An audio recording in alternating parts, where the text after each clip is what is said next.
নমস্কার বন্ধুরা, এই রান্নার জন্য লাগবে চিংড়ি মাছ, চিনি, গরম মশলা, আদা রসুন বাটা, কাঁচা লঙ্কা, তার সঙ্গে পেঁয়াজ গ্রেট করে নিয়েছি আর টমেটো কুচানো, তেজপাতা, কাঁচা লঙ্কা আর হাফ চামচের মতো গোটা জিরে ফোড়নে দেব।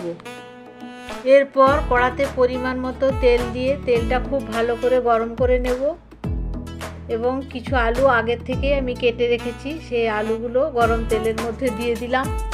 আলুগুলো খুব ভালো করে সেদ্ধ হয় এমনভাবে ভেজে নিতে হবে।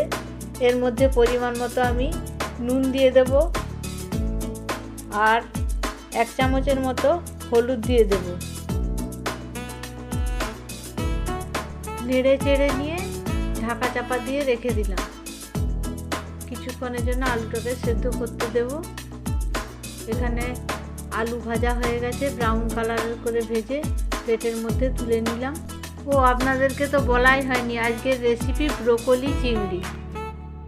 আবারও কড়াতে পরিমাণ মতো তেল দিয়ে ব্রোকলিগুলো দিয়ে দিলাম।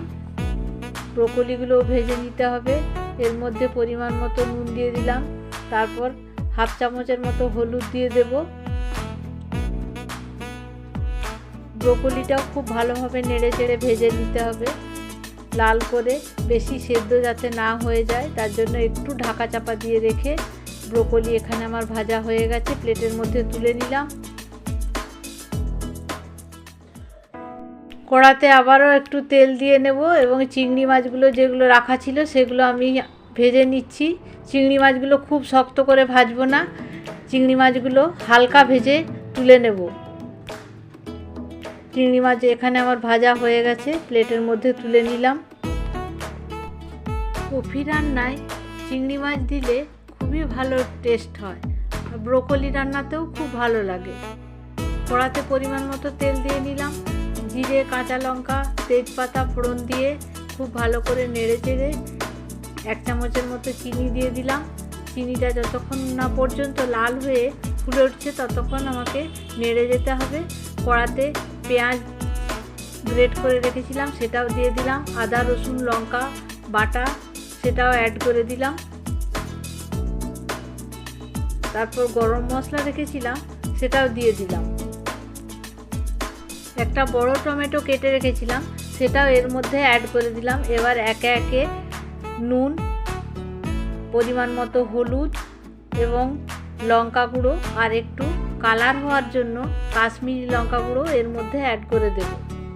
খুব ভালো করে নাড়িয়ে চাড়িয়ে নিয়ে যতক্ষণ না পর্যন্ত মশলা থেকে তেল ছেড়ে আসছে ততক্ষণ নেড়ে যেতে হবে। এর মধ্যে একটু জিরে গুঁড়ো অ্যাড করে দিলাম ফ্লেভারটা আসার জন্য। মশলাটা ভালোভাবে ভাজা হয়ে গেছে, এর থেকে তেলও ছেড়ে চলে এসেছে। ভেজে রাখা ব্রোকলি আলু এর মধ্যে অ্যাড করে দিলাম আর এর থেকে সুগন্ধ বেরোনোর জন্য একটু আমি কাসুরি মেথি পাউডার অ্যাড করে দেব। তারপর এর মধ্যে পরিমাণ মতো জল দিয়ে নিলাম। আলুগুলো এবং ব্রোকলিগুলো যেন খুব ভালোভাবে সেদ্ধ হয়ে যায়, একটুক্ষণের জন্য ঢাকা চাপা দিয়ে রেখে দেবো। আর চিংড়ি মাছগুলো যেগুলো ভেজে রেখেছিলাম সেগুলো অ্যাড করে দিলাম। এখানে ব্রোকলি চিংড়ি কারি প্রায় আমার রেডি হয়ে এসছে। এর মধ্যে একটু ধনেপাতা ছড়িয়ে দিলাম গার্নিশিংয়ের জন্য। তারপর পাত্রের মধ্যে ঢেলে নেব। আপনাদের কেমন লাগলো লাইক কমেন্ট শেয়ার করবেন। সুস্থ থাকবেন, ভালো থাকবেন। দেখা হচ্ছে পরের ভিডিওতে। ধন্যবাদ।